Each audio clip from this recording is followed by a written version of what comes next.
사도가 그 고린도 교회는 부활을 잘 안 믿고 특별히 어떻게 몸이 부활할 수 있겠는가, 이제 그런 사람이 고린도 교회에 있음을 듣고 그것을 이제 답변하기를 원한 것입니다. 그래서 이 부활은 사실은 근데 우리 복음의 핵심이거든요. 제일 중요한 부분. 그래서 이 복음을 다시 한번 설명하면서 부활을 다루고 있습니다. 내가 이전에 사실은 너에게 전했지만 다시 너희로 알게 한다. 현재다 내가 너희에게 전한 복음을 너희로 알게 하노니 이는 너희가 받은 것이요 또 그 가운데 선 것이라. 이미 주어진 것입니다. 전했고 저들은 받았고 그래서 그 가운데서 선 것이라 이렇게 얘기했어요. 이전에 복음을 바울 사도가 전했고 지금 이제 다시 또 이제 전하는 것입니다. 일단은 복음이라는 거는요 원래 전해야 되는 거예요. 일단 복음을 전해야 얘기가 되는 것이죠. 그래서 우리 한 교회 공동체든지 어떤 공동체든지 보통 한 절반 이상은 불신자로 있다가 그 공동체를 통해서 거듭나는 것, 이게 아마 최소한도 맞을 거라고 생각해요. 그래서 왜냐하면 자꾸 복음을 전하면 전하는 사람이 있고 전화를 받은 사람이 있다면 다 절반 돼야 되는데, 한 공동체가 대부분 그냥 원래 있던 사람들 중심으로 있다면 그거는 자는 공동체가 아닌가. 그냥 가만히 있는 공동체. 우리는 저는 주은혜 교회 성도들 어떠하든지 복음을 자꾸 듣고 거듭나는 사람에 의해서 자리가 자꾸 메워지기를 바라고 있습니다. 일단 복음을 전해야 되는데 바울 사도가 이전에 복음을 전했고 다시 알게 했다. 너희가 만일 나의 전한 그 말을 굳게 지키고 헛되이 믿지 아니하였으면 이로 말미암아 구원을 얻으리라. 너희들이 이제 복음을 받아들여서 굳게 지켜 나가야 그래야 진짜 완성, 구원이 이렇게 완성되는 것이다. 아니면 너희는 헛되이 믿는 것이다. 부활이 복음의 핵심적인 위치인데 결국 이것을 거부한다는 것은 복음을 굳게 잡지 않은 것이다. 그렇게 얘기할 수 있어요. 그럼 복음이 무엇입니까? 복음은 그것은 3절 4절 보니까 내가 만든 것이 아니죠. 보면 내가 만든 것이나 고안한 것이 아니라는 거예요. 그것은 받은 것이다. 내가 받은 것을 먼저 너에게 전하였노니. 이는 성경대로 그리스도께서 우리 죄를 위하여 죽으시고 장사 지낸 바 되었다가 성경대로 삶 안에 다시 살아나사. 이 복음은 예수 그리스도의 죽음과 부활, 이것과 관련된 게 바로 복음입니다. 우리가 복음주의를 할 때는 항상 이것이 있어야 돼요. 예수님의 죽음과 부활, 이게 우리의 중심이 돼야 됩니다. 이걸 전하는 거예요. 바울 사도가 바로 바울 사도가 알았던 건 뭐냐면 예수님의 죽으심 그리고 그분의 사르심 그것입니다. 살아나셔서 그분은 5절부터 8절까지 보면 이제 보여주고 있죠. 사람들에게 게바에게 보이셨어요. 베드로에게. 후에 12제자와 물론 11제자지만은 이제 사도단을 얘기하는 거예요. 사도 집단을 12제자라는 것은 그 후에 500여 형제에게 일시에 보이셨나니 그 중에 지금까지 태반이나 살아있고 어떤 일은 잠들었으며 그 후에 야고보에게 보이셨으며 그 후에 모든 사도에게와 맨 나중에 만삭되지 못하여 난 자 같은 내게도 보이셨느니라. 바로 바울 사도는 이제 다메섹에서 본 거죠. 그 전에 못 봤지만 원래 사도가 되려면 예수님을 직접 목격해야 돼요. 그러면서 이제 바울 사도가 자격을 갖추는 거예요. 이렇게 보기 때문에. 그러니까 정상적으로 그는 사도가 아니었습니다. 다른 사도들은 주님과 함께 지내다가 자연스럽게 사도가 됐지만 자기 바울은 정말 돌연변이식으로 원래 핍박하던 자였지만 이제 사도가 되었고 보게 된 거라 그거예요. 자기는 원래 사도 중에 작은 자예요. 왜냐하면 교회를 핍박했기 때문에. 모르고 한 것이지만 결과적으로 그는 교회를 핍박하기 때문에 자격이 없는 자입니다. 그래서 사도라 칭할 밖에는 감당치 못할 자다. 그렇지만 또 동시에 이 모든 것이 하나님의 은혜로 된다는 의미에서는 또 10절에 보면 나의 나 된 것은 하나님의 은혜로 된 것이다. 자격은 없지만 하나님께서 자기를 받아주셨어요. 그래서 그는 참 많이 수고를 했습니다. 바울 사도를 보면 수고를 많이 했죠. 그러나 그 수고를 한 것도 역시 내가 아니요 오직 나와 함께 하신 하나님의 은혜다. 자격도 하나님의 은혜지만 일하는 것도 하나님의 은혜입니다. 복음을 전하는 이 사도 바울은 복음 전하기에는 자격이 없는 사람이에요. 자격이 없는 자가 복음을 전해야 그게 원래 맞는 거예요. 뭐가 다 되어서 밤낮 우리 얘기하는 거죠. 비잉이 돼야 두잉되고 뭐가 되어서 하는 건 아니에요. 원래 안 되지만 그거 하는 겁니다. 그래야 복음의 위대성이 더 드러나게 되는 거예요. 예수 그리스도께서 사람들을 뽑을 때 바로 그런 자격이 없는 자들을 뽑고 베드로의 말로 자격이 진짜 없는 자죠. 그가 3년간 주님께 양육을 받고 마지막 순간에 부인하고 나머지 제자들은 볼 거 없고 다 그냥 도망가 버리고 이런 자들이지만 그들이 사도가 또 되는 거 아닙니까? 우리는 왜 뭐가 부족해서 이 복음을 전합니까? 여러분들은 무슨 이유로 복음을 전할 자격이 있습니까? 깊은 죄성이 있기 때문입니다. 그렇다면 맞는 거예요. 저는 형편없는 자기 때문에 복음 전합니다. 정답이에요. 전 능력도 없고 저는 참 간교한 자며 저는 형편없는 자입니다. 그렇다면 여러분 복음 전할 자격이 있어요. 나는 부족한데요. 그래서 못합니다가 아니라 나는 부족한데요. 왜냐하면 이 일은 하나님이 하시는 일이니까. 나는 부족한데요. 그래야 자격이 있는 것입니다. 자격이 없어야 자격이 있다. 비몽사몽간에 졸리운데 무슨 말씀? 자격이 없어야 자격이 있다 이 말씀을 여러분 역설적으로 이해할 수 있겠어요? 우리 가만히 우리 자신을 들여다보면 야 정말 하나님의 은혜라고 나같이 고집 많고 참 허물투성인 나를 참 이렇게 일꾼으로 만드시다니. 자기가 자기를 잘 알지 않습니까? 그렇게 고백할 수 있어야 돼요. 자 그래서 이 문제를 갖고 좀 생각해 보니까 이렇게 되겠더라고요. 왜냐하면 이 복음이 너무나 고귀한 거기 때문에 일반적으로 조금 괜찮은 사람, 좀 된 사람한테 맡겼다가는 이게 큰일 나는 거예요. 왜냐하면 그가 그렇지 않아도 인간은 조금만 기회만 되면 교만해지려고 그러는데 뭐 하나 조금이라도 잘하면 교만해지려고 그러는데 위대한 복음을 맡는다. 그건 걷잡을 수가 없을지 모르기 때문에 워낙 웬만큼 된 사람이 맡으면 그냥 확 뛰어오르는데 워낙 밑바닥 사람이 맡으면 올라봐야 중간 간다 이거예요. 그러니까 형편없는 자들 주님 대항하는 거 바울 사도 같은 사람이 딱 맞죠. 베드로가 그러니까 참 적격이죠. 베드로가 3번 우연히 어쩌다 말을 잘못하고 부인한 것도 아니고 의도적인 게 확실히 드러나죠. 3번 부인하고 서로 수제자고 그 전에 또 가만히 있었으면 모르겠는데 나는 죽기까지 간다. 제자들이 인데서 자기는 뭐 좀 맞아요. 그런 자가 이제 복음 전하기 괜찮대. 그런 자 지질이 말 안 듣고 변덕스러 그런 사람들이 복음 전하 이제 그거 물론 깨달아야 이제 그가 돌아온다면 그런 자가 되겠죠. 지금 이 바울 사도가 참 형편없는 자인데 은혜로 이렇게 저 한국 교회 목회자들 또 일꾼들 가만 보면 대부분 형편없는 데서 하나님 불러주십니다. 그 다음에 이제 어느 정도 그래서 그런 자가 하나님을 의지할 때 많은 열매를 주세요. 그럼 이제 그걸 보고 높아진단 말이에요. 그래서 목회 실패하는 사람도 많아요. 잘 나가다가 교만해지니까 그 다음부터 끝이에요. 교만해지는 순간 은혜를 그만 받겠다는 뜻이거든요. 이제 그 다음에는 자기 힘으로 뭘 합니까? 여기서 이러면서 우리 바울 사도는 참 잘하고 있죠. 뭐냐면 자기가 나에 된 것, 자기의 이 임무를 맡게 된 것, 이 모든 것은 하나님의 은혜로 된 것입니다. 생각해보니까 참 제가 이전에 이렇게 혈기가 왕성하고 살기가 등등하여 많은 사람을 핍박했던 그러한 자고 율법에 의뢰 열심히 하고 흠이 없었고 그 아주 그런 식으로 살았던 사람인데 그가 정말 그러고 하나님을 대항했고 예수님을 대항하고 그러던 자인데 그런 나를 뭐가 이쁘다고 그 많은 사람들이 나를 받으셨을까?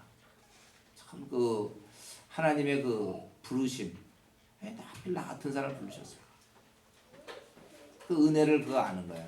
나는 내가 다윗이 그러지 않았을까? 다윗이 왕이 되었을 때 이게 하나님이 자기를 높이신 것을 알았더라. 성경에 보면 자기가 왕이 될 사람이 아니거든. 목동으로 있던 사람인데 그리고 수많은 죽을 고비를 넘기고 했는데 결국은 한 나라를 다스리는 왕이 되었다.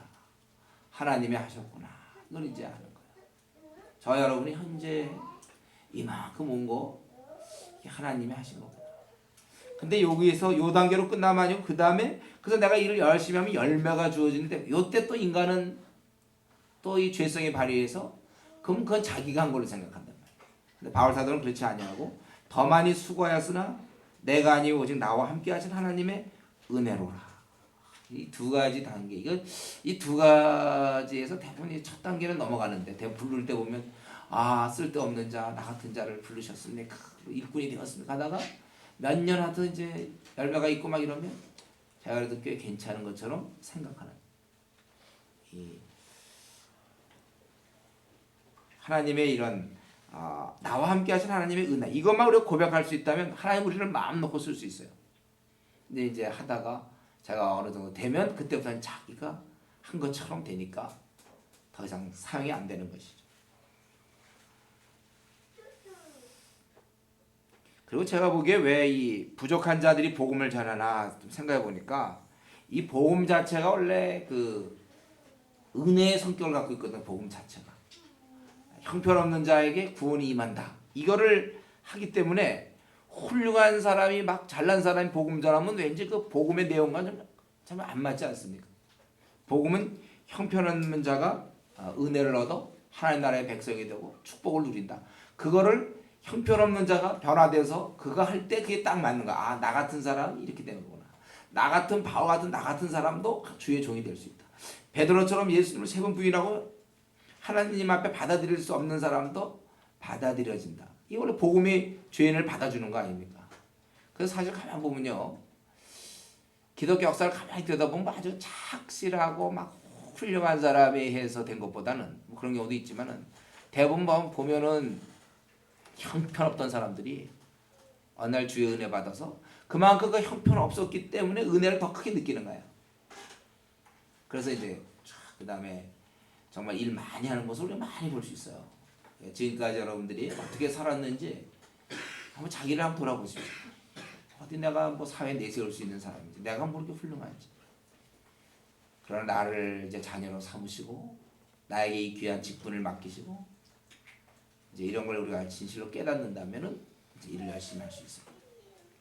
형편없는 죄인이 이걸 전해야 제격인데 문제는 죄인이 깨질 때 확실히 깨져야 되는데 조금 깨지는 경우가 있어요. 그래서 고만치 써먹다가 그 이상 되면 그때부터 다시 자기 죄성이 나타나요. 그래서 처음에 교회 와서 참 좋은데 그 사람이 일을 맡겨보면 한 어느 정도 처음엔 겸손히 좀 하는 듯하다 어느 순간부터 이제 막 자기 멋대로 뜻대로 막 하려는 사람들이 있단 말이에요. 왜냐하면 은혜를 좀 아는 것 같았지만 너무 거기 얇아요. 거기에 두껍지가 않아요. 다시 자기의 죄성이 나와서 이미 직책이 주어지면 그 죄성에서 이렇게. 그래서 원래 참 겸손하던 사람이 교회 뭐 직분 장로가 되고 집사가 되고 나서 얼마 뒤에 보면 굉장히 올라가 있는 사람들이 있는데 그게 처음에 뭐 그거 받을 때 나 같은 사람에게 우리 저 목사 안수 받을 때도 그랬어요. 막 우는 사람도 있어요. 목사 안수 받을 때. 나 같은 사람에게 목사를 되게 하지. 막 우는 사람이 있어요. 근데 이제 나중에 보면은 아주 올라가 있어요. 항상 저도 마찬가지 조심해야죠. 저도요. 우리가 그걸 늘 생각해야 됩니다. 그래 바울 사도는 끝까지 나와 함께 하신 하나님의 은혜로다. 그러므로 내나 저희나 이같이 전파하며 너희도 이같이 믿었느니라. 자기가 이제 이런 내용을 전파해. 바울은 8절에 예수님 보았다고 그랬죠. 내가 너희들에게 전파했는데 너희도 믿었다. 같이 믿었다는 거예요. 그러면서 이제 여기까지 얘기하고 너희들이 복음을 제자 정리하고 12절부터 19절까지 그 바울 사도는 이 부활이 얼마나 중요한지 이 부활에 기독교 전부를 걸고 있어요. 우리 배팅한다고 그러죠. 또 거는 거. 별로 이제 뭐 어떤 거 이제 뭐 내기 같은 거 할 때 다 거는 거 있잖아요. 다 거는 거. 주식하는 사람들은 그런 거 있잖아요. 주식 같은 거 했을 때 올라갈 거다 하면 그냥 믿고 다 걸다가 이제 올라가면 좋지만 이제 안 올라가면 참 어렵죠. 그래요. 제가 다 건단 말이에요. 다 걸었는데 안 되는 거예요. 여기는 이제 사실은 가만 보면 12절부터 19절까지는 다 거는 거예요. 거는 거. 이런 좋은 예가 없을까요, 여러분? 다 거는 거. 자기가 있는 거 다. 저는 예가 하나 있긴 있는데 이게 별로 설교에 좀 좋지 않아서 제가 이거 망설이는 거예요. 이 예. 제가 이전에 이제 놀 때 이제 포카도 치고 또 뭐 화투 같은 것도 그럴 때 이제 화투 중에 그런 게 있어요. 별로 덕이 안 들었는데 그냥 이해를 돕기 위해서는 이제 그것은 뭐 저런 게 있어요. 이제 땡 같은 땡 알아요, 여러분? 알아 모르나? 몰라요? 하지 말까 이거?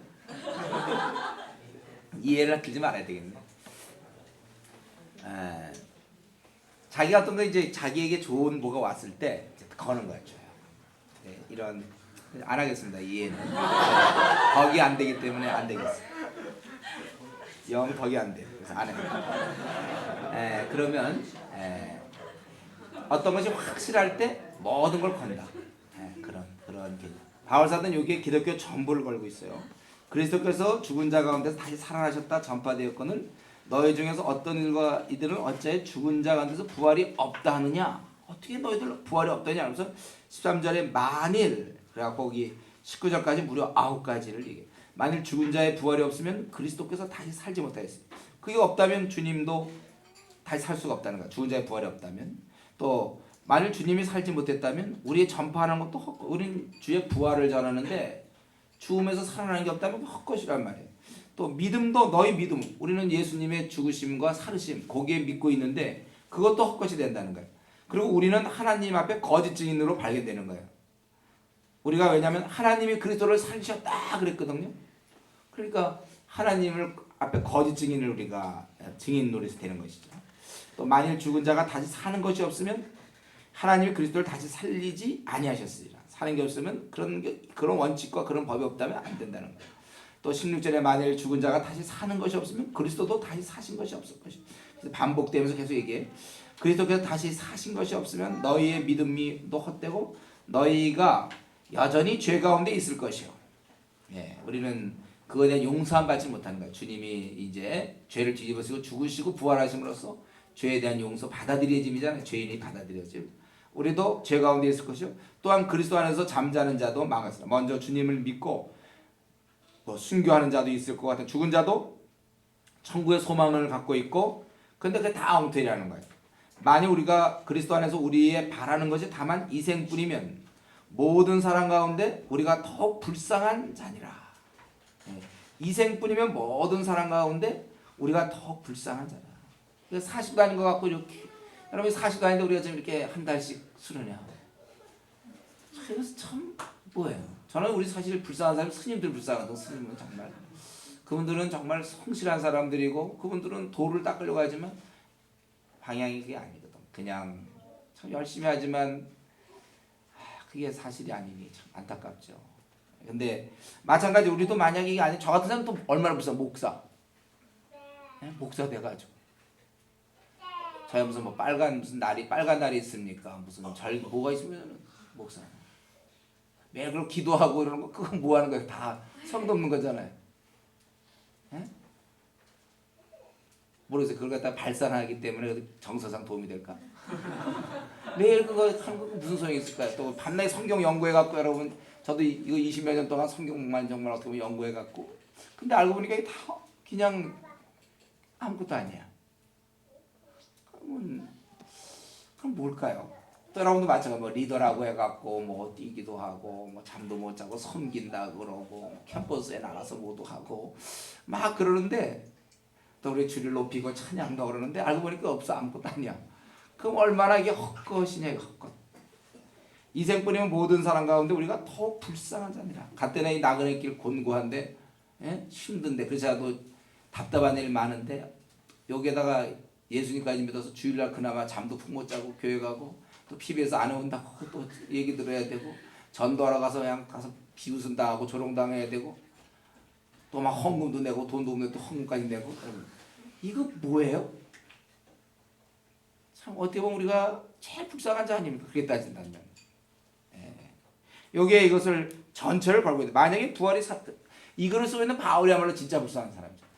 맨날 얻어맞으니까 다니면서 감옥 다니고 그냥 얻어맞고 참 이게 만약에 사실이 아니라면 부활이 없다는 것은 정말 이거 기독교 전체에 대한 심각한 도전입니다. 여러분 이 부활이 그 정도입니다. 그래서 이 부활에 대해서 우리가 그것을 타협하면 안 돼요. 뭐 부활 뭐 그냥 뭐 있어도 되고 없어도 된다. 그건 뭐 우리의 희망 사항인지 뭐 자유주의자 쪽에서 그렇게 얘기하는 사람들이 있어요. 부활 꼭 뭐 사실이겠냐 그냥 이제 하나의 우리의 소망을 가져라 그런 뜻이지. 그래서 뭐 희망의 신학이니 뭐 이제 이런 식으로. 우리는 이것은 분명히 정리돼야 돼. 부활은 우리의 모든 것을 거는 거예요.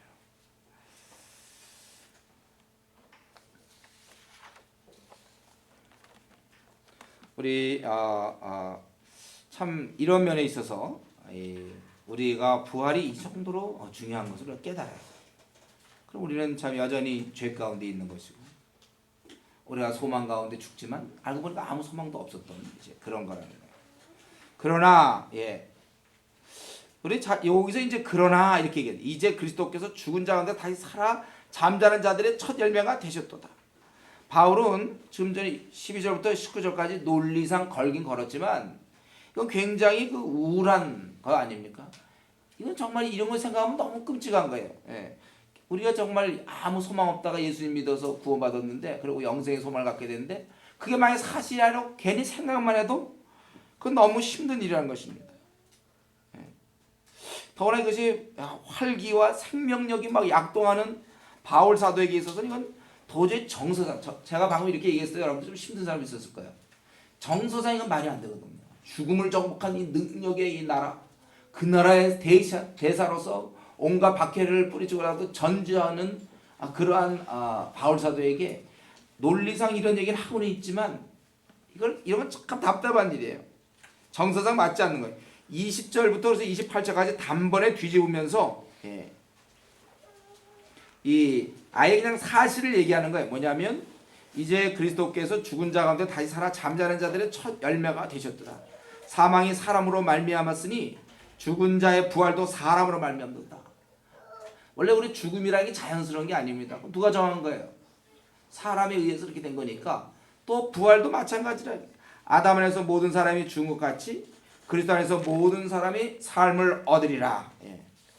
너희들 왜 자꾸 이 죽음을 당연시 여기느냐? 그거 누가 만들었냐? 죽음을. 삶을 누가 만들었고 죽음을 누가 만들었냐? 이제 우리는 그리스도 안에서 산다는 것입니다. 그래서 아예 부활이 없다 있다 그런 따지지 않고 아예 그냥 사실을 얘기하는 게 이제 23절에 보면은 그 상황을 설명하는 게 부활에 대해 제일 좋은 반증이 되는 거예요. 그러나 각각 자기 차례대로 내리니 우리가 부활을 얻는 생명을 얻게 되는데 차례가 있다는 거예요. 먼저는 첫 열매인 그리스도요. 또 그리스도가 부활하신 것이고 다음에는 그리스도 강림하실 때 그에게 붙은 자. 여기 밑줄 그으세요. 여기 그리스도 강림하실 때 그에게 붙은 자요. 누굽니까? 이게 우리죠. 우리가 여기 나온 거예요. 우리는 주님께 붙은 자예요. 우리가 천국 가는 건 뭐라고요? 우리가 붙어서 가는 거야. 붙어서. 그걸 기억하시죠? 제가 여러 번 얘기했죠. 로마서 할 때 뭐랬어요? 뛰는 놈 위에 나는 놈 있고 얘기했죠. 나는 놈 위에 붙어 달린 놈이 있다고 그랬어요. 같이 나는 거야. 그것도. 우리는 항상 예수님이 절대적으로 예수님께 붙어져 있는 거 항상. 예수님이 하늘의 우편 보좌에 계실 때 우리도 우리의 위치가 지금 우편 보좌에 있는 거예요. 우리도 마찬가지로 같이 있는 거예요. 예수님과 우리는 나눠질 수가 없어요. 우리는 그분의 몸으로 이제 이 땅에 남겨진 작은 예수가 되는 거죠. 우리가 예수의 생을 그 피를 수혈받아서 우리가 예수예요. 이 땅에서 예수예요. 우리가 예수님의 그것을 우리에게 주셨고 예수의 몸으로서 우리가 이 땅에 사는 것입니다. 저와 여러분은 바로 예수님의 분신이라고 얘기했죠. 분신. 우리는 주님을 대신해서 이 땅에 살아주는 자예요. 주의 것입니다. 우리 것도 아니에요. 우리는 빌린 거예요. 주의 것을 빌렸어요. 빌려서 주의 몸을 입고 이 땅에서 이제 주의 그 빛을 드러내고 주의 성격을 드러내고 주의 원하심, 주님의 뜻을 이제 펼쳐나가는 사람들이 저와 여러분이라는 것이죠. 우리 그리스도의 강림하실 때 그에게 붙은 자요. 그 후에는 나중이니 저가 모든 정사와 모든 권세와 능력을 멸하시고 우리는 그 계시록에서 했습니다. 이거 나라를 아버지 하나님께 바칠 때라 저가 모든 원수를 그 발 아래 둘 때까지 불갑을 어쩔 수 없이 주님이 왕노릇 하신다고 그랬어요. 장차는 아버지가 왕노릇 하지만 그 나라 전까지는 우리 지난 수요일 날 하나님 나라 할 때 했죠. 왕노릇 하시리니 맨 나중에 멸망받을 원수는 사망이라. 그래서 나중에는 이제 이 아들 자신도 하나님께 자기가 그 복종케 된다. 그때 요 얘기 중에 26절에 맨 나중에 멸망받을 원수는 사망이다. 그러니까 사망이 없어지니까 부활이 있을 수밖에 없다는 것입니다. 그래서 자연스럽게 그는 이 엄청난 말세를 얘기하면서 맨 마지막을 얘기하면서 부활이 있을 수밖에 없음을 강조해주고 있는 것입니다. 그래서 이제 이 종말을 27절에 보면 만물을 저의 발 아래 두셨다 하셨으니 만물을 아래 둔다 말씀하실 때 만물을 저의 아래 두시니가 그 중에 들지 아니한 것이 분명하도다. 예수 그리스도가 모든 원수를 멸망하시고 나라를 아버지께 드린다는 거예요. 그때까지는 불갑을 왕노로 산다고 아까 25절에 되어 있죠. 그래서 결국 하나님께서 만유의 주가 되시고 만물을 지배하고 만물을 소유하신다는 의미에서 만물 안에 이제 계시는 것입니다. 그러니까 지금 뭘 얘기하냐면 이제 이러한 식의 시나리오가 구성되어 있는데 아직 끝이 아니기 때문에 부활이 안 나타난 거예요. 그냥 안 나타났을 뿐이지 없는 게 아니라는 거예요. 결국은 부활이 이르는데 때가 아직 이르지 않기 때문인데 너희들은 자꾸 그거를 없다고 얘기하면 되냐 이거예요. 분명한 거죠. 우리가 지금 이제 좀 내일 이제 아침 되면 또 태양이 뜰 텐데 그거 지금 안 보인다고 태양이 어딨냐 뜨지 않는다 자꾸 그러면 안 된다. 분명히 뜨게 돼 있다니까 태양은. 이제 요 종말 마지막에 사망은 패하게 돼 있다는 거예요.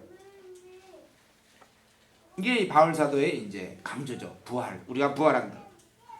여러분 그때 우리도 분명히 예언을 제가 한다면 저와 여러분은 지금 이렇게 주은혜 교회에서 만나지만 또 무슨 이제 중간에 이사를 가든지 유학을 가든지 또 이민을 가든지 해서 또 혹시 떨어질지 모르지만 한 가지 확실한 것은 어느 날 우리가 딱 부활돼서 다시 만나게 될 거예요. 그 부활된 무리에 합류되어 있는 우리 자신을 보고 먼저 놀래고 물론 주님의 약속이지만 그러나 우리 또 형제자매들이 있다는 사실은 놀랄 거예요. 가보니까 다 있어요. 다 있어야 돼. 이때 빠지면 안 돼. 이때 뭐 몸이 아파요 이러면서 안 돼. 주일 예배는 혹시 좀 빠질 수는 있지만 이때 딱 봐야 되는데 없으면 그건 절망이죠.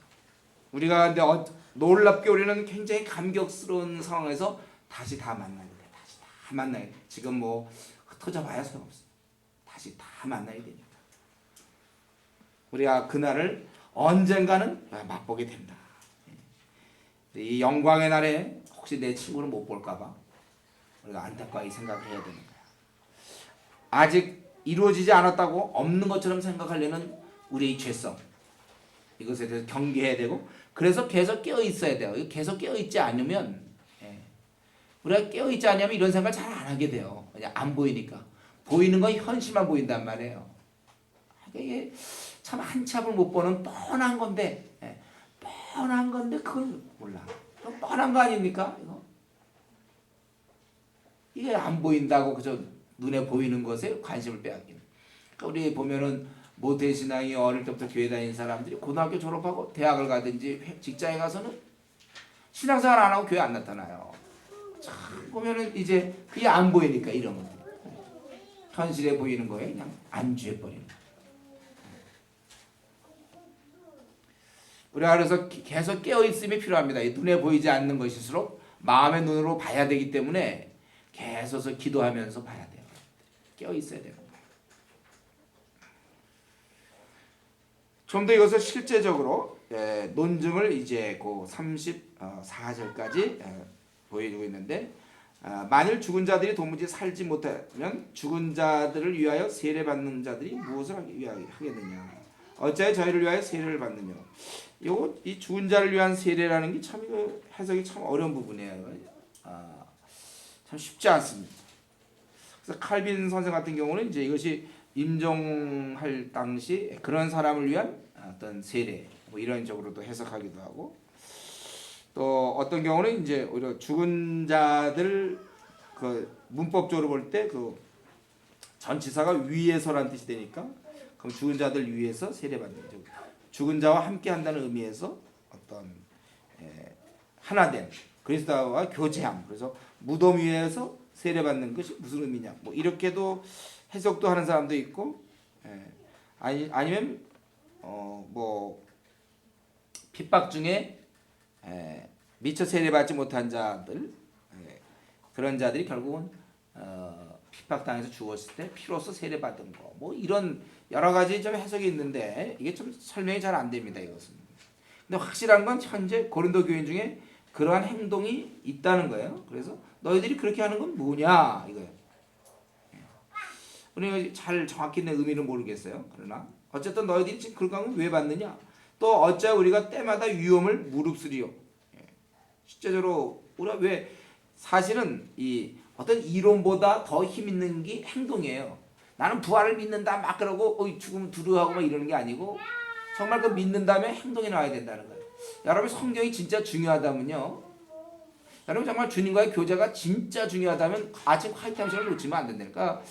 뭐 중요하다 뭐 주님 사랑한다고 해서 아침 콰이트타임 안 하는 거 보면 믿을 수가 없어요. 그런 사람. 믿지 않습니다. 저는. 절대로 믿지 않아요. 그럼 자기가 정말 좋아하면 행동을 하는 거. 나는 저 사람을 너무 사랑해. 그 뭔가 그 분명히 사람이 그 섹스피어 그랬나 뭐 속일 수 없는 게 뭐라 그랬어요. 배고픈 거하고 뭐 사랑 이런 거 속일 수 없다고 그랬죠. 배고픈 거 드러나고 뭐든지 드러나. 또 사랑을 하면 그건 알아요. 사랑이 드러나게 돼 있거든요. 그렇죠? 우리가 정말 이걸 진짜 믿는다면은 이건 그래서 자기는 왜 우리가 때마다 위험을 무릅쓰려? 진짜 믿기 때문에. 여러분 진짜 믿는다면은 정말 기도의 중요성, 기도의 응답을 진짜 믿는 사람은 기도하는 사람이지 기도하고 떠드는 사람이 아니에요. 기도의 정말 중요성 하나님 내 기도 들어주신다고 그걸 안다면 여러분들이 시간을 확보해서 반드시 하루에 1시간, 1시간 반 이렇게 기도하는 사람이지 그거 안 하고서 기도 중요해. 문제 있으면 이 문제는 기도로 해결돼 하고 기도하지 않는 사람은 그건 믿는 게 아닙니다. 여러분. 행동으로 안 나오는 건 믿는 게 아니에요. 그 사람 진짜 기도를 믿는 게 절대로 아닙니다. 왜 우리 오늘 한국교회 성도들이 기도 안 하는가? 기도를 믿지 않아요. 기도의 능력을 진짜로 믿지 않습니다. 그걸 믿는 사람들은 어떻게 뭐 바쁘다 무슨 얘기 안 하고 어떻게든지 기도하죠. 자기가 마음 먹으면 행동으로 나오게 돼 있어요. 자기가 좋아하면 아무리 바빠도 데이트할 시간은 꼭 마련하게 돼 있어요. 그거는. 이런 이치가 너무 당연한 건데 이 이치 너무 당연한 자기가 정말 좋아하는 것은 어떻게든 시간을 내서 하게 돼 있어요. PBS 왜 못했는가? 시간을 없어서요. 뭐 내가 보기엔 관심이 없어 말씀에. 예습 안에 오는 거 관심이 없기 때문에 그래요. 다른 이유 되지 마세요. 바로 안에 오는 거 관심이 없는 거예요. 너무 일이 많아서 알아요. 일 뭐 그럼 많지 않은 사람 어디 있습니까? 일도 많았겠지만 관심도 없었다 이런 얘기는. 콰이트타임 왜 빼먹습니까? 하나님과 교제의 중요성은 저는 한 2번째라고 생각합니다. 뭐냐면 첫 번째는 이제 내가 밤늦게까지 뭐 하던 거 컴퓨터라든 뭐 그게 더 중요하다고 생각하기 때문에 하나를 포기하는 거예요. 진짜 콰이트타임이 진짜 중요하고 하나님과 교제가 참 우선순위라면 제가 잠을 줄여서라도 아니 일찍 자서라도 꼭 확보할 텐데 그거는 그냥 지하철 정도에서 하는 걸로 보는 거야 자기가 이미. 그 사람의 신앙이 그 정도예요. 그가 하나님을 존귀 여기면 하나님이 우리를 귀하게 생각하는 거고 하나님을 그 정도 대하면 하나님도 우리를 그 정도 대하는 거죠. 바울 사도는 정말 이 부활을 믿었기 때문에 위험을 무릅쓰고 때로 목숨도 잃는 거예요. 이게 진짜죠. 여러분 우리가 이제 우리랑 대화하든지 할 때 이유를 얘기할 때 들어보세요. 마음 이유를 얘기할 때 가만히 들어보면 마음이 이렇게 전달되지 않습니까? 전 이제 그런 걸 알 때가 좀 서글퍼요. 이유를 대는데 나한테 들리는 건 계속해서 그가 마음 없으면 들리는 거예요. 그런 게 얼마나 제가 그런데 그것도 이제 좀 어린 자 그러면 괜찮은데 교회를 좀 다녔고 또 뭐 리더가 되려고 한다든가 뭐 이런 사람인데 칼탐도 안 하고 이유는 뭐 기도 생활 안 하는데 이유가 뭐냐? 뭐 피곤해요, 뭐 야근이요 어쩌고 하더라도 기도를 아직 모르는 거. 중요성을 진짜로 느끼는 게 아닙니다. 형제들아 내가 그리스도 예수 우리 주 안에 가진 바 너에게 대한 주 안에서 가진 바 너희에 대한 나의 자랑을 두고 단언하노니 나는 날마다 죽는다. 예. 정말 바울은 이런 자세로 살았어요. 자기가 삶 자체가 매일매일 죽음의 연속이라고요. 하도 힘드니까. 더구나 초대교회 때 얼마나 핍박이 심했겠습니까. 그런 데서도 복음을 증거하는 거 사람들은 이해 안 해주고 따르지 않고 그러니까 자기는 그냥 죽을 각오가 돼 있는 거야. 매일 죽겠다. 날마다 죽노라. 군대 우리가 갈 때 군대 이제 가서 3년 죽었다 이렇게 생각한다. 나중 가면 뭐 별 죽은 것도 아니에요. 이제 고참 되면 오히려 죽여봐 애들 밑에. 예. 저 같은 경우 카트 사러 가가지고 뭐, 그런 게 아니고 군대 생활 뭐 힘들지도 하나도 안 했지만, 근데 죽을 각오라고 하는 거 우리가 많이 어떤 것을 죽을 각오. 바울 사도는 죽을 각오를 했어요. 내가 이 복음을 전하다 죽는다. 죽을. 자세가 달라요. 이게 바로 한번 주님 믿으면 여러분 사실은 성경은 그걸 얘기하는데 죽을 각오해라. 다 주님 따르려면 목숨을 다하여 주를 섬기라. 성경은 오직 이 한 가지 방법밖에 없다고 했어요. 주님 섬길 때 목숨을 다 바쳐서 섬기는 것 외에는 다른 방법으로 주님 섬기는 걸 설명한 적이 없습니다. 그러니까 뭐 조금만 이유 가지고 뭐 예배 빠지고 조금만 이유 가지고 뭐 카리타임 안 하고 조금만 이유 가지고 기도 생활 못 하고 목사님 바빠요. 조금만 그게 죽을 각오입니까? 그게 내가 그러다 죽겠어요? 항상 이유 대느라고 힘들어서 죽을지 모르겠어요. 죽을 각오를 가지고 이유를 대는 사람이 있어요. 항상 연구해갖고 죽을 각오를 갖고 주를 섬겨야 되는 거예요. 그러니까 너무 안일하죠. 근데 중국 성도들은 죽을 각오를 하고 섬기니까 거기에 부흥이 일어나고 거기에 힘이 있는 것이죠. 바울은 충성스럽게 주를 섬길 수 있었던 것도 자기가 나는 날마다 죽노라. 이 주님 외에 다른 일을 생각을 하진 않아요. 다른 거에 대해서 뭐 이렇게 욕심이 없어요. 뭘 차려보고 내 주님의 일 따로 있고 내일 따로 있어 내일은 내일대로 하고 주님의 일은 주님의 일대로 이게 아니고 주님을 위해서 목숨을 다해서 충성하는 거예요. 그게 그의 삶입니다. 날마다 죽음이 32절에 보면 내가 범인처럼 에베소서 맹수로 더불어 싸웠으면 내게 무슨 유익이 있느냐. 지금 바울은 현재 에베소에 있지 않습니까? 고린도일 때. 그럼 여기 맹수로 더불어 싸웠다. 그러면 이게 뭐 우리 영화 옛날 영화에 보면 뭐 맹수와 더불어 이러니까 그건가? 이건 짐승이 아니에요. 여기서 얘기하는 거 맹수로 더불어. 바울이 뭘 아마 싸웠다면 지금쯤 물려 죽었을 거죠. 그리고 고린도전서 우리 나중에 보면 고린도 후서에 보면 그런 목록에 보면 이런 거 없잖아요. 고린도전서 11장에서도 살펴봤나? 목록에 보면은 이런 거 없어요. 자기가 이렇게 맹수한테 찢기고 이런 건 없어요. 맹수는 왜 싸웁니까 바울이? 모양 경쟁 들어가서 맹수랑 싸웠나? 들어가면 죽지 싸워서 못 되겠어. 왜 근데 자신은 범인처럼 예배에서 맹수로 더불어 싸웠으면 내게 무슨 일이요? 이게 뭐냐면 너무나 핍박이 많은 거예요. 어려운 환경. 그래서 자기가 내가 만약에 보통 사람처럼 범인처럼 즉 부활을 믿지 않는 사람처럼 내가 이렇게 하면 핍박만 당하면 나한테 무슨 일이 있냐. 핍박만 당하는 거예요. 죽은 자가 다시 살지 못할 것이면 내일 죽을 터이니 먹고 마시자 하리라. 그걸 또 다른 말로 표현했죠. 죽은 자가 다시 살지 못할 것이. 만약 우리가 정말 삶이 이걸로 끝난다면 여러분이 70년 내지 80년의 삶이 진짜로 끝난다면 그렇다면 내일 죽을 터이니 먹고 마시자. 이건 누구나 똑같아. 바울도 이런 생각하고 있는 거고 누구나 다 생각이 비슷합니다. 어차피 죽을 거면 실컷 뭐 먹고 놀다가 죽죠. 어차피 끝날 거라면. 인간의 본성은 비슷한데 미래가 없을 때 사람들은 그냥 지내게 돼 있어요. 여러분 저축도 마찬가지예요. 저축을 해서 예를 들면 어떤 소망이 생길 때는 저축을 하게 돼. 이걸 저축을 하면 된대. 해봐도 아무것도 안 될 때는 그냥 쓰게 돼요. 그래서 원래 돈을 적당히 버는 사람, 돈을 적게 버는 사람들이 오히려 돈을 더 써요. 왜냐하면 소망이 없으니까. 돈을 좀 버는 사람은 모아서 뭘 한다는 소망이 있지만 돈을 야당초 적게 벌면 이거 갖고 뭐 할 수가 없으니까 고관에도 물론 푼돈 모아서 이렇게 하면 참 좋겠지만 사람은 그것보다는 에라 쓰자 그냥 그렇게 되는 거예요. 소망이 없을 때 되는 대로 살아. 앞날에 대한 목표가 있으면 우리 학생들 보면 대학 시절에 이렇게 제가 보면 고시 같은 거 공부하는 애들은요 생활이 굉장히 단정해요. 왜냐하면 고시를 공부해야 되니까. 그래서 막 제가 캠퍼스 이제 다닐 때 보면 막 한 10시쯤에 막 도서관에 나와갖고 운동장을 막 뛰는 거 10바퀴씩. 고시 공부하는 애. 제 체력이 있어야 된다. 그래서 10바퀴씩 뛰는 거야. 그래서 딱 공부 또 하고. 근데 그런 목표가 없는 사람들은 뭐 할 게 있어야죠 뭐. 그냥 노는 거야 그냥.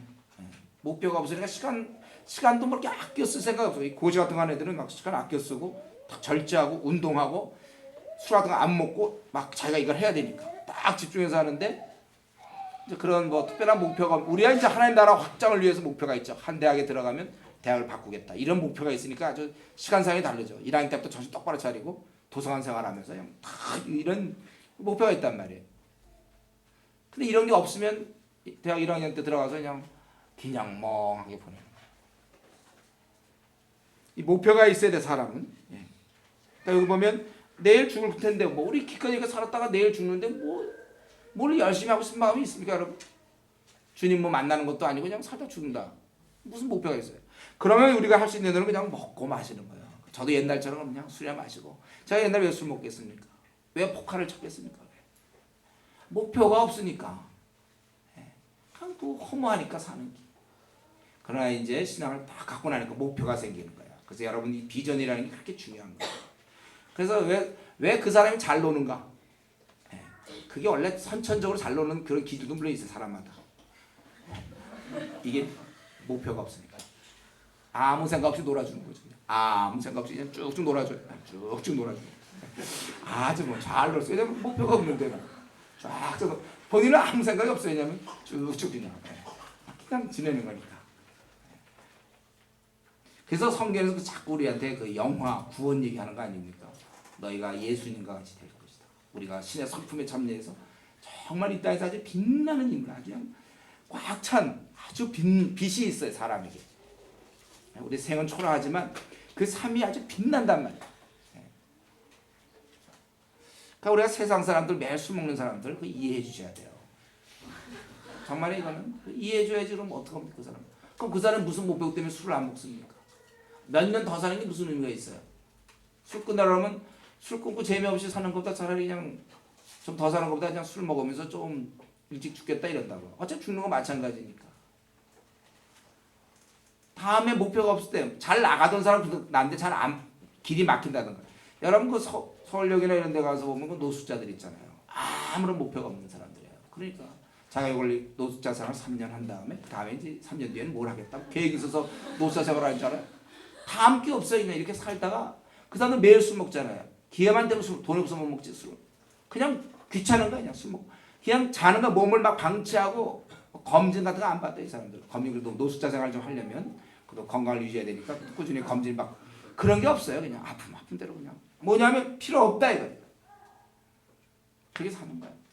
또 도박하다가 저 카지노 저 뭐 강원도에 가면 카지노 거 있는데 거기 보면 주위에 배회하는 사람 많잖아요. 돈 갖고 있다 다 잃고서 집에도 못 가고 그런 사람 그냥 거기서 지내는 거야. 주는 밥이라고 상도 얻어먹고 비빌 다니는 거야. 어디 갈 데도 없고.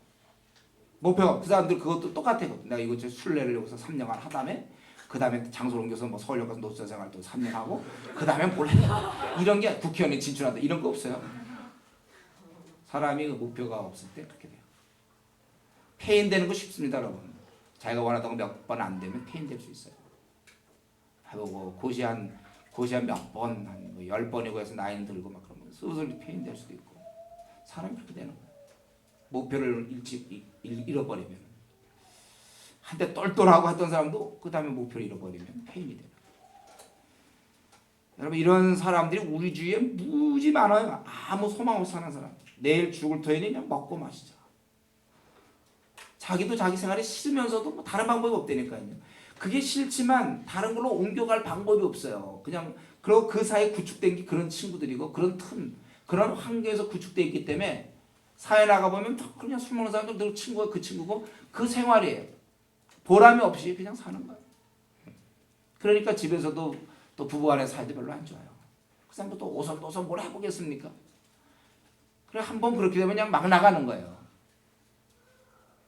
경마 같은 거 있잖아요. 경마에서 돈 벌라고 막 날려보세요. 재산이 또 확 날려버리면 그럼 나중엔 더 이상 뭐 손이 안 잡혀요.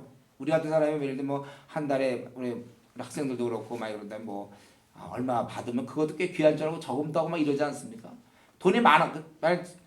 이 경마하던 사람이 예를 들면 재산이 한 뭐 50억 있던 사람들이 다 막 날려갖고 막 한 2억 남았다. 그럼 우리는 2억 있구나. 야, 그거 참 그걸로 이제 뭐 그렇지만 그런 사람은 이제 생각을 안 하는 거죠. 2억이 없고 다 필요 없어 지금 40억 이상 나갔으니까 다 우리 이러한 세상 사람들은 그냥 다시 살지 못할 것이면 내일 죽을 터이니 먹고 마시자 하리라. 그래서 우리가 이런 세상 사람들을 불쌍히 여겨야 됩니다. 저들이 목표가 없으니까 여러분 골프 치러 매일 다니는 사람들 있죠. 내 친구들인데 매일 골프 치러 다녀. 왜냐면 다른 건 뭐 낙이 없으니까 그냥 그 구멍에다 이거 넣는 거죠. 처음에는 건강도 생각했는지 모르지만 나중에는 뭐 특별한 게 없어요. 술 먹고 그냥 맨날 세상 사람들이 이런 사람이 많은데 우리가 가만히 있으면 되겠습니까? 도와야죠. 그래서 여러분들이 그런 사람들 도와줘야 돼요. 근데 이제 더 안타까운 문제는 우리 중에 그럴 수가 있단 말이에요. 우리 소위 천만 성도 중에도 꼭 세상 사람들처럼 아무 목표 없이 그냥 매일매일을 즐겁게 보내는 거예요. 오늘 즐거운 일이 없을까? 그러니까 어떤 기준이 없고 그냥 즐거움에 따라 움직이는 거야. 즐거움에 따라. 이게 또 대다수예요. 한국에. 즐거움에 따라. 그냥 그거 주어진 일에 따라 움직이는 거야. 그러니까 그 사람이나 애당초 소망이 없어서 그냥 사는 사람은 뭐가 다릅니까? 우리는 소망을 갖고 이제 그런 사람 붙잡아주는 일을 하다가 여러분 생을 맞춰야 돼요. 우리 해야 될 일입니다.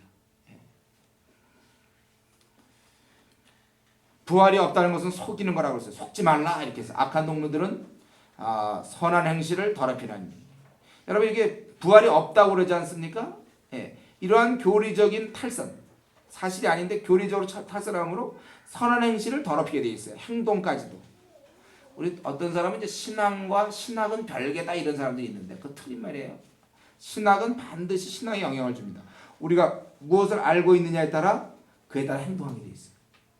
그러니까 잘 배워야 돼 우리가. 젊을 때 진리로 여러분들 무장시켜야 돼요. 진리가 아닌 것들 꽉 붙잡고 있으면 그것이 결과적으로 행동으로 나온다니까요. 여러분이 무엇을 듣는가 무엇을 배우는가가 여러분을 결정하는 거예요. 그래서 바울 사도는 디모데에게 네가 선한 교훈으로 양육을 받으면 너는 선한 일꾼이 된다. 저는 우리 주은혜교회 성도들이 다 일꾼으로 될 거라고 믿는 이유는 지속적으로 말씀을 계속 머릿속에 넣고 있으니까 본인이 정말 그렇게만 한다면 결국 이 말씀에 의해서 이끌림 받다 보면 주님의 제자들이 주님의 말씀을 배웠기 때문에 나중에 훌륭한 것처럼 저와 여러분 정말 우리가 말씀을 계속 이렇게 한다면 우리는 훌륭한 일꾼이 될 수밖에 없어요. 배운 게 그것밖에 없는데 선한 일꾼이 안 될 재간이 있나요? 선한 교훈으로 가득 차 있는데 사고 방식이 그런데 선한데 그래서 이 생각에 넣어주는 게 얼마나 중요한 것입니다. 여러분들이 PBS 한다는 건 그냥 어떻게 돈을 막 저축하는 거예요. 그냥 훌륭한 인물이 되기 위한 하나님의 일꾼이 되기 위한 막 집어넣는 거예요. 그래서 이제 우리도 디모데처럼 선한 교훈으로 양육을 받으면 그러면 이제 한국이 필요한 선한 일꾼이 되는 겁니다. 세계가 필요한 일꾼이 되는 거예요, 여러분들이. 저 여러분이 그러니까 위대한 인물이 되는 건 이건 너무나 당연해서 이건 내가 어쩔 줄 모르는 거예요. 이런 얘기를 한다는 것 자체가 너무 우스운 거예요. 선한 일꾼이 여러분 될 수밖에 없어요. 말씀이 있기 때문에. 더나 이 말씀이 보통 뭐 공자가 얘기하고 이런 게 아니잖아요. 하늘의 계시의 말씀이거든요. 이거에 대해서 꽤 듣고 있으니까 여러분들이 한 시대를 움직이는 건 당연한 거기 때문에 내가 여러분 우리 한 시대를 움직입시다 이렇게 내가 구호를 외칠 필요가 없어요. 예를 들면 우리가 밥 먹는 거 뭐 이런 거 있잖아요. 우리 배부릅시다 막 구호를 외칠 필요가 없이 그냥 여러분들 밥을 꾸준히 그냥 한 2씩 먹어보세요. 배가 다 부르지. 그걸 다 먹는 게 중요하지. 그걸 내가 뭐 억지로 막 구호를 외쳐서 배부르는 게 아니라 먹어주면 저절로 배는 나온다. 먹으면 부르다. 그거예요. 여러분들이 위대한 인물이 안 된다면 그건 있을 수 없는 일이에요. 그러니까 무슨 학벌이니 무슨 뭐 능력이니 다 필요 없어요. 이런 거는요. 말씀을 먹는 학벌이 아무리 좋아 보고 뭐 박사기 해도 소용없어요. 말씀을 안 먹으면 그건 소용없는 겁니다. 여러분 저 학벌이 좋은 사람은 저 밥을 안 먹어도 배 안 고픕니까? 쉬운 질문인데 어때요? 여러분 학벌이 워낙 좋기 때문에 밥을 안 먹어도 배가 부릅니까? 잠도 안 자도 그 사람은 학벌이 좋기 때문에 졸리지도 않나요? 학벌이 좋기 때문에 그 사람 운동 안 해도 그냥 몸이 튼튼합니까? 비타민 같은 거 먹을 필요 없나요? 학벌이 좋으니까. 학벌이 좋기 때문에 그 사람은 뭐 그냥 연습할 것도 없이 그냥 뭐 영어, 중국어 다 잘합니까? 그냥 막 아무 관계 없는 거예요. 우리가 위대한 인물은 위대한 교훈을 받아야 돼. 저와 여러분이 이 시대를 움직일 수 있는 위대한 인물이 다 될 수밖에 없는데 그 이유는 왜냐하면 워낙 스승이 너무나 위대하기 때문에 그 밑에 강장 밑에 약졸이 없다고 그랬죠. 강한 장군 밑에 약한 졸개가 없어요. 우리의 스승이 워낙 뛰어나니까 웬만해야 우리도 좀 세상 사람과 비슷해 보려고 그러는데 너무 스승이 뛰어나 그냥 어떻게 할 수가 없어. 재간이 소리가 안 뛰어날 지가. 하나님 말씀으로 교육받아요. 우리. 그래서 속지 말라 악한 놈들은 선한 행실을 계획. 저들에 의해서 자꾸 우리가 속으면 삶의 탈선이 이루어지는 것이고, 그러니까 여러분 친구 사귀는 게 얼마나 중요한지 알죠? 내가 영향받기 위해서 신앙 좋은 친구가 내 주위에 있을 때 나는 삶의 탈선이 이루어질 수가 없어요. 그게 안 될 때 탈선이 이루어지는 거죠.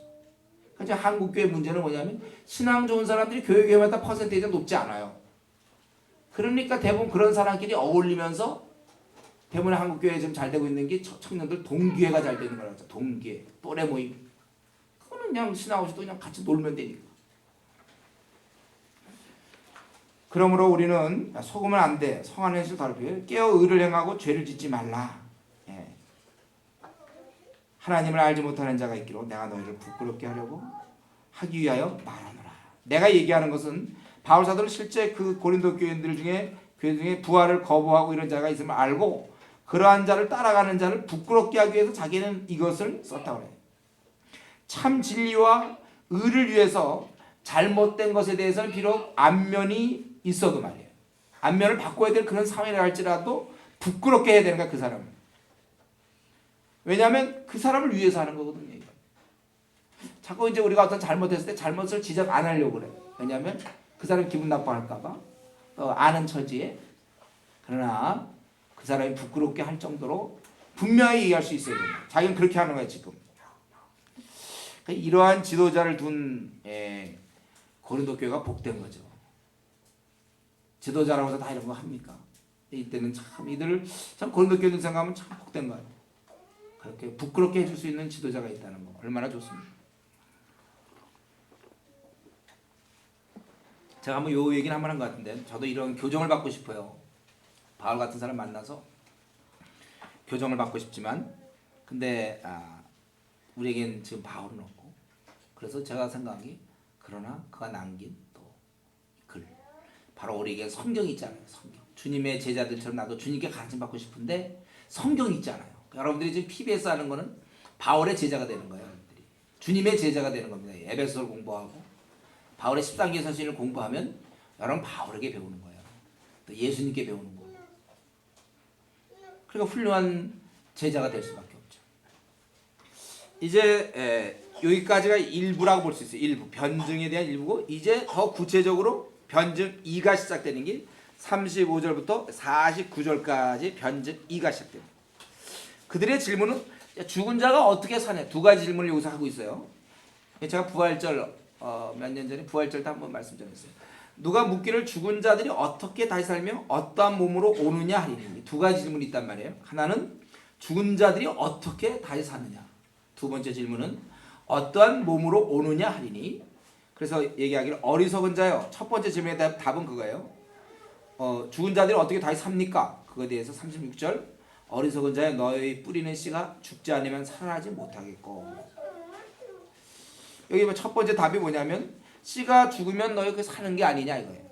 죽은 자가 어떻게 사냐고? 그 씨가 이렇게 죽으면 씨가 죽어야 사는 거 아니냐 그거예요. 첫 번째 답이. 너희들도 보지 않느냐? 씨가 죽은 것 같지만 다시 살아나지 않냐. 그런 거죠.